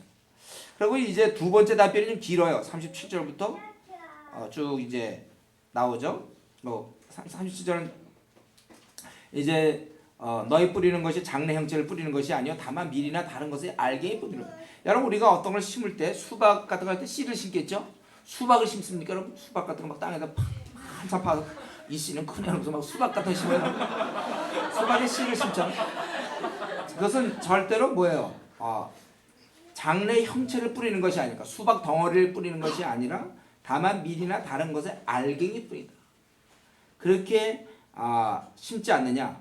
지금 여기 지금 산다면 우리가 어떤 몸이냐 아까 그 질문 그거에 대해서 답변할 때 뭘 얘기하냐면 하나님이 그 뜻대로 저에게 형체를 주셨다는 거. 비록 알갱이지만 그 나름대로 씨에서 같은 검은 씨 비슷한데도 그 씨에는 그들의 형체가 나타나. 장래 형체를 갖고 있어요 그것이. 그래서 하나님이 그 뜻대로 저에게 형체를 줄 때 각 종자에게 형체를 주신다. 육체는 다 같은 육체가 아니니 지금 어떤 몸으로 오냐고 물어보기 때문에 그런 거야. 하나는 사람 육체, 하나는 짐승의 육체, 하나는 새 육체, 하나는 물고기 육체가 다 그게 달라져요 여러분 육체가. 근데 하늘에 속한 형체도 있고 땅에 속한 형체도 있다는 거예요. 또 하늘에 속한 자의 영광이 따르고 땅에 속한 자의 영광이 따로 있으니 해의 영광도 다르며 달의 영광도 다르고 별의 영광도 다른데 또 별과 별의 영광이 다르다. 제가 이걸 뭘 얘기하고 싶냐면 하늘과 땅 여러 가지가 다 제각기라는 거예요. 다 제각기. 하늘과 땅의 영광이 다르고 또 해의 영광도 다르고 별의 영광도 다른데 별과 별의 영광도 또 다르다는 거예요. 북두 칠성과 오리온 성자가 또 다르다는 거예요. 개체간에 다 다른 것처럼 이런 원리로 이제 설명하기를 우리는 앞으로 어떠한 형체를 갖게 되는가, 우리 인간들은 하나님의 백성들은 어떤 형체를 갖게 되는가. 거기 42절에 죽은 자의 부활도 이와 같으니 썩을 것으로 심고 썩지 아니할 것으로 다시 살며. 우리가 이제 부활할 때는 어떻게 되냐면 썩지 아니할 것을 갖게 돼요. 우리 몸은 썩습니다. 그렇죠? 네. 썩지 아니할, 여러분 이거 외우셔야 돼요. 우리가 부활할 때 몸은 썩지 아니할 것이에요. 아무리 해봐야 육신은 다 썩을 수밖에 없어요. 아무리 무슨 저 약물로 이렇게 저걸 처리해봐도 결국 썩을 수밖에 없어요. 썩을 것으로 심고 썩지 않. 제가 그 모스크바 갔을 때 보니까 그 레닌인가 그 사람 그거 이렇게 스탈린인가 레닌인가 같아요. 그쪽인데 네, 소련 사람 맞아요. 그 사람을 갖다가 보니까 그냥 다 약을 해갖고 살아있는 것 같아요. 네, 다 살아있게. 근데 확실한 건 아무리 약, 그러니까 그 영혼도 안 됐죠. 그 사람 입장에서 생각할 때 뭐 자기 죽어서 땅에 썩게 되는데 그 안 썩게, 다 죽은 사람은 안 썩게 그냥 약품 처리해가지고 굉장히 기술이 뛰어나야 된대. 그래서 그냥 살아있는 것처럼 계속 만드는 거야. 이미 다 죽었는데 그걸 어떻게든지 그냥 내 몸 갖고, 그러니까 내 입장에서 볼 때 내 몸 갖고 그냥 빨리 나 땅에 들어가야 되는 걸 밖에다 끄집어내갖고 그냥 자꾸 썩지 않게 계속 만들고 있는 그 사람들 보라고. 참 후손들을 잘못 만나가지고 그냥 자기 몸은 그냥 밖에 노출되고 그건 뭐예요? 그 만약 입장을 바꾸고 생각. 다행히 뭐 그런 의식이 없을 테니까 그렇긴 하지만 자기 육신은 썩지도 못하게 거기서 사람들 구경시키면 계속 약품 처리 1년에 한 번씩 또 특수 약품 처리해서 살아있는 것처럼 보이려고. 근데 그 썩을 수밖에 없어요. 암만 그러면. 죽은 자의 부활되어 썩을 것으로 심고 우리는 썩지 아니할 것으로 다시 살며. 또 욕된 것으로 심고 영광스러운 것으로 다시 산다고 그랬어요. 예. 여러분 욕된 것이죠 우리 몸이. 왜 그렇습니까? 아무리 우리가 잘나봐야 땅 속에 들어가요. 저와 여러분은 혹은 불 속에 들어갈 가능성도 있는데 땅 속에 들어가는 거. 우리가 사람이 죽으면 이제 그런 거 안 되니까 죽으면 이제 사람 막 몸이 굳어지고 틀어지기 때문에 줄로 이렇게 묶어요. 그리고 이런 데 다 막고 부패되니까. 그리고 이제 칠성판이라는 데가 있어요. 그렇죠? 거기다 올려놓고 앞에다가 무슨 방 이런 거 쳐놓고 이제 저 하관 예배 드릴 때까지 땅에 붙일 때까지 거기 이제 있다가 관 속에 들어가서. 그러니까 우리가 결국 굉장히 욕되가. 그러니까 잘 지내던 사람이 멀쩡한 사람, 막 권세가 당당하던 사람도 예, 죽으면 어떻게 됩니까? 정몽원 씨 같은 사람 뭐 살아있을 때 막 그래도 막 그랬지만은 죽을 때 결국은 관에 들어가서 아니면 화장터에 이제 가는지만 그렇게 해서 묶여가지고 이제 둘둘해서 관에 들어가서 땅 속에 들어가는 거예요. 얼마나 욕됩니까 이게? 지금 우리가 이렇게 왔다 갔다 우리 지금 뭐 이렇게 지내지 않습니까? 그럼 분명한 거 제가 예언해요.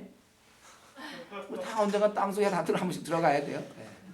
땅 속에 들어가서 이렇게 해서 그냥 거기 한 1m 정도 팔까요? 그쪽 들어가서 관 속에 들어가서 우리는 이제 누워 있어야 돼요. 의식은 물론 없죠. 네. 거기서 이제 1년이고 바쁜 거 없어 거기서는. 거기 PBS 같은 거 안 해요. 거기서. 그냥 할 것도 없어 거기서 그냥 누워 있으면 돼. 그냥 가만히 있다가 이제 썩어가면 되는 거예요. 내 의지로 아무 관계 없어요. 그전에 살았던 내가 어떻게 해보겠다 이게 됐지만 죽으면 이 땅에서는 전혀 내 의지를 발휘할 수 없어요. 다른 사람이 다 나를 묶고 다른 사람에 의해서 나는 관 속에 들어가 아니면 저 불덩이에 들어가서 화장을 당하거나 이제 그런 거예요. 그것이 나예요. 가만 보면 인생이 뭐 지금 뭐 우리 뭐 노 대통령 뭐 아니면 거기 지금 뭐 국무총리 또는 뭐 저희 부시 뭐 아주 굉장하지 않습니까? 뭐 굉장한 권세지만 아무리 뭐 뭐래도 그도 다 나중에는 이렇게 들어가서 땅속에 묻히는 거예요. 이미 선배들이 그걸 다 보여줘서 내가 아무리 큰소리 치고 해봐야 나처럼 땅속에 들어간다. 네, 욕된 것이에요. 욕된 것. 그래서 그 욕된 것으로 심지만 그러나 영광스러운 것으로 우리가 다시 살게 된다. 또 우리는 약한 것으로 심고 강한 것이다. 네, 강한 것. 우리가 얼마나 약합니까? 예? 우리가 무거운 짐 조금만 들어도 디스크 같은 것도 걸리고 자세가 안 좋아들고 또 축구 좀 열심히 하다 발목 삐고 뭐 하나 잘못 차면 또 삐고 부어오르고 또 좀 날씨 조금만 그러면 감기 걸리고 예? 또 막 발 잘 안 닦고 군대 가서 있으면 또 무좀 걸리고 예? 우리는 뭐 같더니 걸리는 것도 많아요. 뭐도 걸리고 어떤 사람이 계절만 바뀌면 꼭 그냥 놓치지 않고 꼭 참가하는 사람들이 있어요. 계절만 바뀌었다는 또 감기 걸리고 계속 꾸준히 그냥 전염되는 거 있다면 웬만한 거 다 흡수하면서 지내는 사람이 있어요. 우리 이렇게 또 중국 같은 데는 사스 같은 거 있잖아요. 또 조류 독감 같은 이런 것들 우리 몸이 말이죠. 이렇게 강하지를 않아요. 예, 힘이 물론 있어요. 아주 우리 여기 젊은 피들 어디 있어요. 아주 좀 젊고 막 반팔 입고 다니는 사람들이 있잖아요. 예, 그래봤자 그래봐도 그렇지만 그래도 마찬가지예요. 조금 다른 사람에 비해서는 차이가 있지만 점점 우리는 약하게 되는 거예요. 여러분도 기력이 점점 떨어지고 눈이 뭐 잘 보인다 그래서 막 그렇게 보지만 몇 살이요? 43 정도? 네, 노안이 와서 글씨가 잘 안 보인다. 글씨가 잘 안 보인다. 지금 다 볼 것 같아요. 요 조그만 성경책 들고 다니는 사람 아주 자랑스러울지 모르겠어요. 난 이렇게 조그만 글씨도 본다? 그것도 잠깐이래요. 예, 우리가 참 약해요, 그렇죠?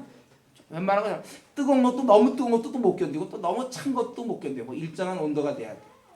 우리는 항상 그 보호받아야 되고 우리는 사실은 우리가 약한 자입니다. 근데 죽은 다음에 우리는 약한 것으로 심고 강한 것으로 다시 살며 또 육의 몸으로 심고 신령한 몸으로 다시 사나니. 예. 네 번째는 신령한 몸으로 우리가 산다는 거예요. 우리가 육의 몸으로 심고 주의 영에 의해서 아주 새로워지고 지배되는 그런 몸을 신령한 몸을 얻게 된다는 것입니다.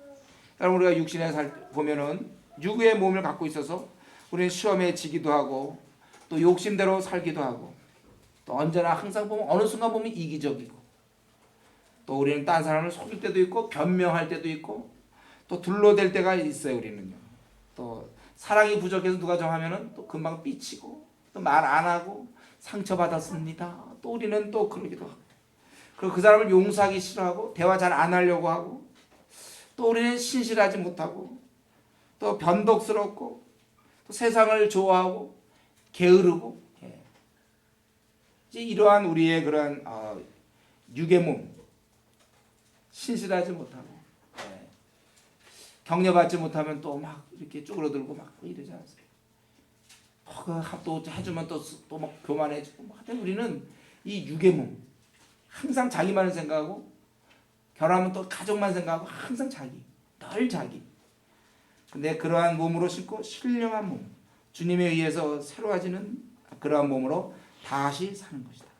그래서 이 네 가지 우리 죽은 자가 부활할 때는 썩지 아니할 몸이요 영광스러운 몸이며 강한 몸이고 신령한 몸이다. 내가 다시 이제 부활하게 되면 발목 부상 같은 거 없어요. 축구 마음껏 해도요 발목 같은 거 안 돼. 디스크 이런 거 없어요. 이제는 감기 같은 거 안 들어요. 썩지 아니할 몸, 영광스러운 몸, 강한 것으로. 그러니까 점점 나이가 들면 점점 약해지고 좀 서 있으면 힘들고 뛰기도 힘들고 점점. 그러나 이제 다시 할 때는 강한 것으로 힘든 것이다. 죽은 자가 부활할 때 육의 몸으로 심고 신령한 몸으로 다시 사나니 육의 몸이 있은즉 또 신령한 몸. 우리가 이 육의 몸이 있는 걸 볼 때 신령한 몸도 있겠구나 이렇게 생각한다. 기록된 바 첫사람 아담은 산영이 되었다는 것 같이 여기서 산영이 되었다는 것은 이제 살아있게 되었다. 아담은 산영이 살아있는 영이었고 마지막 아담은 살려주는 영이 됐다는 거예요. 그러나 먼저는 신령한 자가 아니죠. 예수님이 두 번째니까. 먼저는 육 있는 자요. 그 다음에 신령한 자라는 거예요. 첫 사람은 땅에서 났으니 흙에 속한 자이거니와 둘째 사람은 하늘에서 나셨느니라. 무릇 흙에 속한 자는 저 흙에 속한 자들과 같고 무릇 하늘에 속한 자는 저 하늘에 속한 자 같으니 우리가 흙에 속한 자의 형상을 입은 것 같이 또한 하늘에 속한 자의 형상을 입으리라. 순서상 우리가 어쩔 수 없이 우리는 지금 흙에 속한 형상을 저와 여러분이 입고 있어요. 다 입고 있습니다. 현재 우리 몸은요 아무리 미모와 건강하고 이두박근 삼두박근 막 나오고 막 이래봐야 그건 흙에 속한 거예요. 이건 다 쇠퇴해가는 것들의 특징이. 그리고 우리가 이제 후에 하늘에 속한 형상을 얻게 되는 거예요. 왜냐하면 우리는 아담 안에 있다가 예수와 그리스도 안으로 옮겨졌기 때문에 그렇기 때문에. 그래서 이걸 정리해 본다면 뭡니까? 우리가 아담 안에서 흙에 속한 자로 흙에 속한 자의 형상을 입었지만 이제 그리스도 안에 옮겼으니까 우리는 예수 그리스도의 형상대로 하늘에 속한 형상을 입는다는 거예요. 이게 당연하다는 것입니다. 그래서 내가 부활 후의 모습이 예수 그리스도의 모습처럼 그 형상을 입는 것입니다. 썩지 아니하고 노쇠가 없어요. 영광스럽고 강하며 신령한 몸을 그렇다는 거예요. 그걸 얻게 된다. 지금 이 시간에 중요한 건 그거죠. 그걸 믿느냐? 내가 그렇게 될 것을 참으로 내가 받아들이고 확신하느냐? 이게 중요해요. 내가 바로 이 죽음 다음에 강한 몸, 썩지 아니할 몸, 영광스러운 몸, 신령한 몸을 입을 자라는 그 사실을 알고 있느냐? 그런데 우리는 중요한 건 뭡니까? 우리가 이걸 좀 알아야 돼. 우리는 육에 속한 몸을 갖고 있기 때문에 육에 속한 몸의 특징은 쇠퇴한다는 거예요. 저와 여러분의 몸은 쇠퇴하는 것입니다. 벌써 이제 30대 가는 사람들 조금 옛날과 다르죠? 그래봐도 좀 내가 보기 좀 우습지만 우리가 원래 이제 늙어가는 거예요. 쇠퇴하셔야 됩니다. 저와 여러분들은 이제 쇠퇴하는 거예요. 점점 쇠퇴. 그래서 우리에게 흰머리가 나는 거고, 흰머리도 나고. 우리가 흰머리 저도 좀 있는데 별로 잘 드러나지 않아요. 나에 비해서는 저 흰머리가 별로 없는 편이죠. 흰머리가 그래서 귀하게 저는 생각해요. 흰머리를. 옛날 우리 애들 어릴 때 흰머리 뽑으려면 못 뽑게 했어요. 귀한 거니까. 흰머리가 나요. 성경은 흰머리가 아주 귀한 걸로 영화스러운 거예요. 백발은 아주 영화스러운 거예요. 흰머리가 나야 되고. 그리고 우리가 어떻습니까? 몸이 점점 이제 눈 같은 것도 잘 안 보이고, 그리고 자꾸 주름이 생기잖아요. 주름들이 눈가부터 이렇게. 또 뭐 누가 웃어서 주름이 생겼다 그러면 내가 보기 그게 아니고 이제 나이 들어서 그런 거예요. 애기들 웃었다고 애들이 웃는다고 주름 생기면 이제 인우 같은 애들 웃는다고 주름 생깁니까? 내가 보기엔 이제 나이 들어갔어요. 쭈글쭈글. 이제 피부들이 쭈글쭈글. 지금은 여러분들이 뭐 어쩌고 저쩌고 해도 다 소용없어요. 쭈글. 왜냐면 우리 육에 속한 자기 때문에 얼굴이 쭈글쭈글해요. 피부도 뭐 탱탱하다 어쩌고 그게 아니고 이제 그냥 버틴다 이렇게 되는 거죠. 그냥 지내는 거. 피부도 그냥 지내면서 점점 그렇게 되는 거예요. 피부가 뭐 좋고 어쩌고 다 쭈글쭈글해지는 거예요.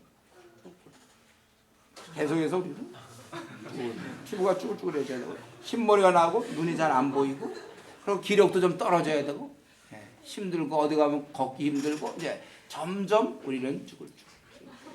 손도 이렇게 보면 좀 손도 보면 손도 늙어요. 여러분들 가만 보면 잘 보세요 지금 손도 늙고 쭈글쭈글해져. 이렇게 되는 거예요. 우리는 원래 그게 정상이에요. 이런 걸 갖다가 이런 걸 자꾸 두려워하고 싫어하는 사람들이 있는데, 그래서 나이 어리게 보이면 좋다고 그러는데 그게 뭐가 좋습니까?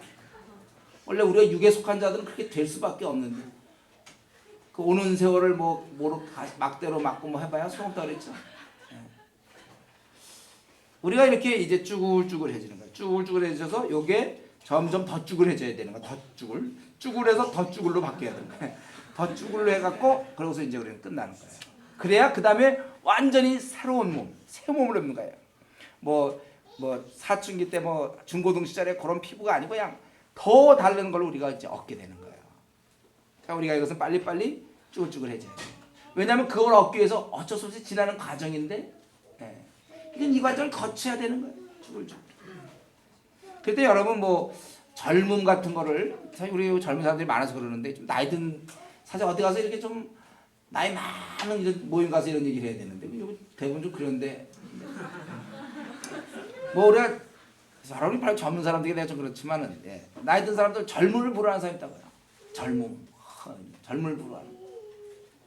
젊음 부러워할 게 없어요. 또 젊은 사람도 이 피 끓는 청춘이요. 피가 끓는다. 그러나 아십시오. 그 끓어봐야 그것도 이제 한 10년 15년 지나면 다 식어요. 끓어봐야. 그거 원래 청춘 때 끓는 거고 나이 지나면서 그건 다 식는 거예요. 그거 불효할 거 하나도 없습니다. 뭐 피 끓어봐야 뭐합니까? 10년만 지내버리니까 20년만 지내보세요. 그것도 다 잠잠해지고 그럼 이제 또 다른 자들한테서 끓는 청춘이요 하면서 그걸 나오는 거지. 늘 그건 원래 청춘을 끓는 거예요. 원래 그냥. 그럼 우리는 육에 속한 자이기 때문에 쭈글쭈글해져야 됩니다. 자꾸는 쭈글쭈글해질 수밖에 없어요. 그걸 갖다가 안 쭈글하려고 하지 말라니까. 쭈글쭈글로 더 쭈글로 나가야 된다니까. 이게 뭐예요? 점점 쭈글해질수록 소망이 생기는 거예요. 완전히 이제 이것을 벗어날 수 있는 그날이 오는 거예요. 예. 매도 먼저 받는 게 낫잖아요. 어차피 될 거 빨리 쭈글쭈글해지기 좋아요.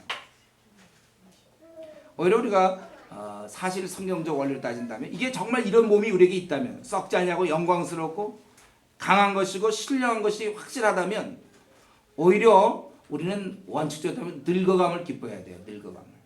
내가 점점 가까우고 있구나. 제가 여기 그때 기억납니까? 제대 군인. 군대에서는 항상 제가 이병 때 딱 들어가니까 고참이 너 군대 생활 며칠 했어? 꼭 물어봤고 그 재미로 아마 고참된지 모르겠어요. 꼭 이 고참 저 고참한테 꼭 물어봐요. 그래서 꼭 그 다음 얘기가 이제 뭐라고 대답 나오면 보나마나 이제 나 같으면 자살한다 이제 꼭 그 얘기. 군대 가보세요. 꼭 며칠 나 같으면 자살한다. 그 얘기 꼭. 그러니까 이 쫄병도 그런 얘기 꾸준히 듣다가 자기들이 고참도 그거 꼭 써먹고 꼭 쫄병은 꼭 물어봐. 너 며칠 했냐? 자가 뭐 기록해서 자가 뭐 외우겠어요? 뭐 했어요? 괜히 물어보니 며칠 했냐? 나 같으면 자살한다. 이제 항상. 거기서 군대에서는 저도 이병 때 그랬지만 군대에서는 병장 그러면 그냥 하늘이에요. 부러워야지. 저 사람은 제대를 해서 집에 가는 거예요. 실제로 그래요. 병장들이 우리 이병 보면 참 군대가 이런 이제 자기들은 다 겪었다 이거죠. 참 안 됐다. 우리는 또 근데 이런 게 바뀌는 경우는 없어요. 군대에서 병장이 이병 보고서 군대 생활 며칠 부럽다. 나 이제 제대해서 집에 가야 돼. 네? 내가 그런 병장 만나본 적 없어요. 아무도 그건 부러워하지 않아요. 이병을 부러워하지 않고 누구나 먼저 제대하기를 원한다고 그랬죠. 제대하기를 원한다. 물론 군생활이 편해도 저 같은 카투사로 편하게 있어도 그래도 집에 가고 싶죠. 집에 가서 제대하고 싶은 거예요. 정말 나도 언제 그래서 어떤 제가 있을 때 그때 그 친구는 이제 명문대학에 약대를 다니던 형제인데 와서 죽었어요. 자기 군생활을 해보니까 너무 앞으로 2년 얼마를 더 할 생각하니까 끔찍하니까 쫄병 때 원래 기합을 많이 주거든요. 그러니까 계속 그렇게 기합 받을 것만 생각해. 자기가 나중에 기합 줄 수 있는 사람인지 모르고 생각하다가 죽었어요. 그래서 제가 그때 그것 때문에 우리 그때 군대 높은 사람 찾아가서 예배를 드려줘야 되겠다고. 그래서 허락 맡았어요. 제가 그런 얘기 안 했죠. 그래서 이제 카투사들 매번 바뀔 때마다 예배 딱 드려줬잖아요. 제가 딱 나타나서 설교하고. 그 이유가 뭐였냐면 이런 뭐랄까 정신교육이 중요하다. 그러니까 그자도 한 명 죽었으니까 또 많이 한 명 더 죽으면 어떨 겁니까? 그런 중에 내가 나타나서 예배 드려줘야 된다고 그래요. 그래서 제가 매번 제달 때까지 계속 예배 드렸죠. 매 한 달에 한 번씩은 가서 예배 드렸어요. 신병들 쫙 모이면 50명 60명 모이면서 딱 말씀 딱 전하고. 또 소망이 없지. 군대 생활 언제 저 끝나나. 다 쫄병들이 병장 부러워하지 병장이 쫄병 크게 군대 생활 많이 하니까 좋게 이럴 수는 없다는 거예요. 마찬가지로 제대 일자를 앞둔 곧 제대할 사람이 고참들 보면 열과 있고 참 좋아요. 우리 인생도 그래야 됩니다. 우리가 늙어감을 기뻐해야 돼요. 이게 이렇게 쭈글쭈글 이게 충분히 숙성이 돼야 이제 끝나는 거거든요. 이게 숙성이 여러분 빼빼 이렇게 해갖고는 안 돼요. 이건 제대 못해요. 이게 이제 충분히 숙성이 되고 이제 거의 됐다는 표시로 이제 검버섯이 딱 피는 거예요. 검버섯 딱 이 별이거든. 딱 이렇게. 이제는 더 숙성됐다. 이제는 점점. 그런 사람 이제 그것이 숙성이 잘 되면 그러면 이제 포도주도 그렇잖아요. 그냥 바로 나온 포도 따서 먹는 게 아니라 포도주가 뭐 10년 됐냐 30년 됐냐 이런 것처럼 이 숙성도 숙성. 그 숙성이 그러니까 여러분이 저 정도 되려면 앞으로도 참 해야죠. 20년 30년씩 해야 될 거예요. 그 저를 부러워해야죠. 숙성돼. 그래야만 그 나라에 갈 수가 있어요. 그렇게 해야 되는 거예요. 그래서 우리가 늙어감을 기뻐해야 되고 앞으로 여러분들 흰머리가 생긴다고 할 때 염색하지 마세요. 놔두세요. 얼마나 좋습니까? 자기가 계급 높은 게 뭐 싫습니까? 자기가 계급 달아야지. 저 그때 훈련 받다 이거 하나 다는 것만 하더라도 너무나 감격스러워. 드디어 내가 2병이구나. 2개 달면 이제 1병이거든. 그거 단다고 이제 그래도 생각나는데 우리가 이제 여러분 병장들이 돼야 돼요. 그러려면 지금 갖고는 안 되고 더 썩어야 돼요. 그 정도 지금 더 썩어야 썩어야 이제 숙성돼서. 그러니까 우리 여기 권사님들 계시잖아요. 상당한 존경을 피해야 되는 거예요. 숙성되고 저분들이 이제 곧 저들은 영광스러운 몸을 얻을 사람들. 숙성. 우리는 이 땅에서 현재 육에 속한 자로서 우리는 이 땅에 오직 그 육에 속한 자로의 경험밖에 우리는 없어요. 그래서 우리가 어떻게 항상 그 다음 거를 생각을 못해 우리는. 우리가 그래서 자꾸 육에만 관심이 있어요. 그래서 우리가 그런 경험을 증진시키기 위해서는 기도하고 그 한 가지 하나님께서 우리에게 연습시키는 게 있어요. 부활에 대한 연습을 우리에게 시키시는데 그게 밤에 자고 아침에 일어나는 거예요. 여러분 밤에 자면 그 사이에 아침에 일어날 때 나는 그 사이에 어디가 있습니까? 참 모르겠어. 거의 신비의 신비. 어느 날 우리가 주님과 부활할 때 만날 때 그렇게 될 거예요. 아침에 깨워보니까 이제 나잖아요. 금방 정신 차리죠. 아침에 내가 수련회 와 있고 늦었다간 또 타임키퍼한테 그래 빨리 가자. 이제 그러는 것처럼 그렇게 되는 거예요. 우리가 매일 부활의 연습을 해요. 여러분들 잘 때 부활이다 생각하세요. 이제 내가 내일 아침에 어떤 모습이 일어날까. 부활의 연습을 한다고 생각하시면 좋겠어요. 이래서 이러한 것이 부활이 사실이기 때문에 이제 실제 어떻게 되는가. 이 부활로 말미암아 어떻게 되는가. 50절부터 이제 58절까지 실제 부활은 어떻게 되는가. 여기 보니까 형제들아 내가 이것을 말하노니 혈과 육은 하나님 나라를 유업으로 받을 수 없고 또한 썩은 것은 썩지 아니할 것을 유업으로 받지 못하느니라. 하나님 나라는 혈과 육으로 받을 수가 없잖아요. 그 나라는 썩지 아니할 나라이기 때문에 우리가 왜 죽지 않으면 안 되냐면 그래서 부활하지 않으면 안 되는 이유가 그 썩지 아니할 그 나라를 썩을 우리 몸이 받을 수가 없는 거예요. 그러니까 같은 코드가 돼야 되는데 썩지 않을 나라를 얻기 위해서도 썩지 아니할 몸을 우리가 가져야 된다 그거예요. 우리의 몸은 썩지만 하나님 나라는 썩지 않아요. 그래서 우리가 이제 새 몸을 입어야 되는데 그 방법이 51절에 보면은 갑자기 변화되는 갑자기 보라 내가 너에게 비밀을 말하노니 우리가 다 잠잘 것이 아니요 마지막 나팔에 순식간에 호련히 변화되리니. 우리가 썩지 않을 것을 받을 수 있도록 우리가 변화될 수밖에 없습니다. 변화 안 된 채 그 나라를 맞이할 수가 없어요. 이것이 비밀이에요. 이제 바울 사도는 더 이상 추상적인 논쟁 이런 거 그만하고 싶은 거예요. 사실을 얘기하고 싶은데 뭐냐면 우리가 이제 다 호련히 변화한다는 거예요. 산자나 죽은 자나 다 함께 변화되는 거예요. 나팔 소리가 나면 죽은 자들이 썩지 않을 것으로 다시 살고 우리도 변하리라. 만약 그때까지 우리가 살아있다면 먼저 죽은 자들이 살게 되고 그리고 우리도 그때 변화된다는 거예요. 이 말이 무슨 말입니까? 변화된다는 말이 53절에 썩을 것이 불갑을 썩지 아니할 것을 입겠고 이 죽을 것이 죽지 아니함을 입으리로다 이렇게 됐어요. 썩을 것이 썩지 아니함을 입고 죽을 것이 죽지 아니함을 입는 것입니다. 그래서 이 50절부터 53절까지 좀 정리해 본다면 지금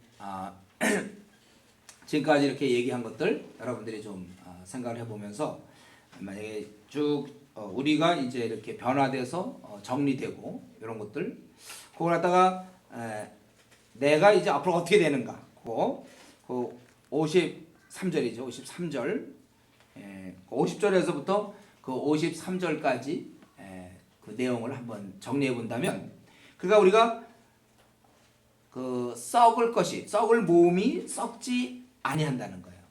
몸이 썩지 않아서 그래 하나님 나라를 우리가 받을 수 있도록 우리가 이제 마지막 나팔과 함께 호련히 우리가 다시 살게 되고 변화된다는 거예요. 이것을 우리가 지금은 경험할 수 없어요. 그걸 믿음으로 우리가 받아들이는 거예요. 믿음으로 받아들이는 거예요. 그날